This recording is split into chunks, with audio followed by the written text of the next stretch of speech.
And welcome to News Channel 8. I'm Jerome Aegean. Here's what's happening in our territory. Well, unfortunately, St. Thomas is in the Associated Press and CNN News, all because of the tragic kidnapping and execution-style murder of a young aspiring court clerk. News Channel 8's Lee Carl has the story.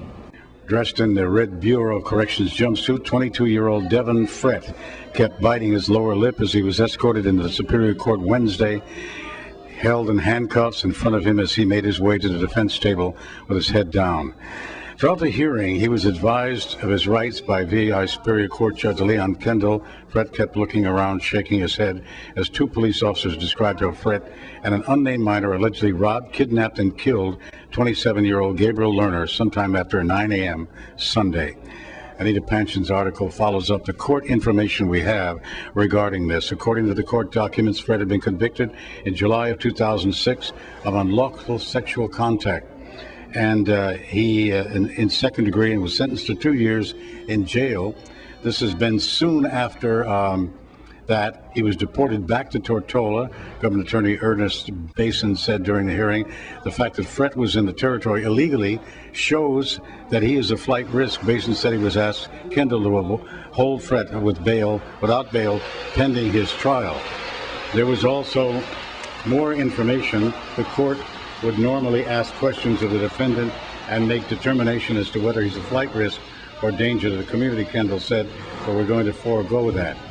Most people in the court felt if the judge had released them, there might have been trouble in the courtroom.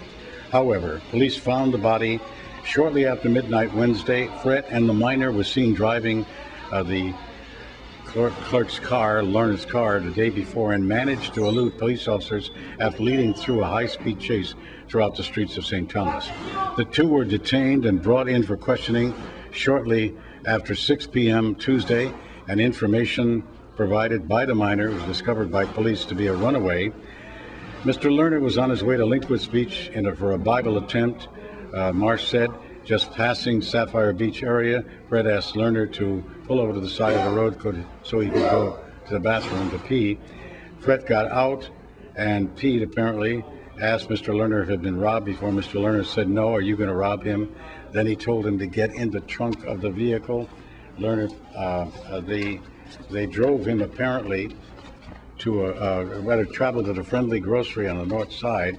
They pulled into a private driveway in Hull Bay and asked Mr. Frett if he knew where the button was for the trunk of the car. And the two put Lerner in the trunk, continued to travel west past Santa Maria, Bordeaux, and Marsh. And he said that they got out. Minor said Mr. Frett had the gun with him to hold down the path. And the minor said Mr. Frett had a gun with him the whole time. As they walked down the path, Frett pointed the gun at Mr. Lerner. Lerner said, "Are you going to kill me?" Mr. Frett told him to turn around and fired a shot into the back of his head. Frett and the minor then traveled to the Friendly Grocery, where they tried to buy tint for the windows of the car.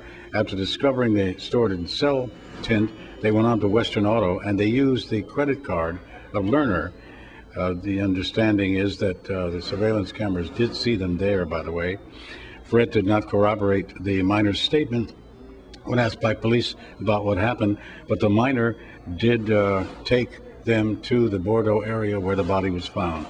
Both Frett and the minor have been charged with first-degree murder, kidnapping, robbery, possession of an unlicensed firearm. Frett also has been charged with third-degree assault, reckless endangerment, reckless driving, unauthorized use of a vehicle, possession of stolen property, and contributing to delinquency of the minor. Now, it looks like the minor will be 17 years old, be bound over to be tried as an adult in this case, and that is where we stand at this time. But the police commissioner did say, if we have to fill every jail cell in the territory, we'll do it.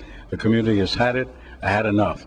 Details about the condition of Lerner's body, cause of death, or motive could not be provided by the officials at this time, but it's widely believed he died of a gunshot wound to the back of his head. In St. Thomas, Lee Carl for News Channel 8.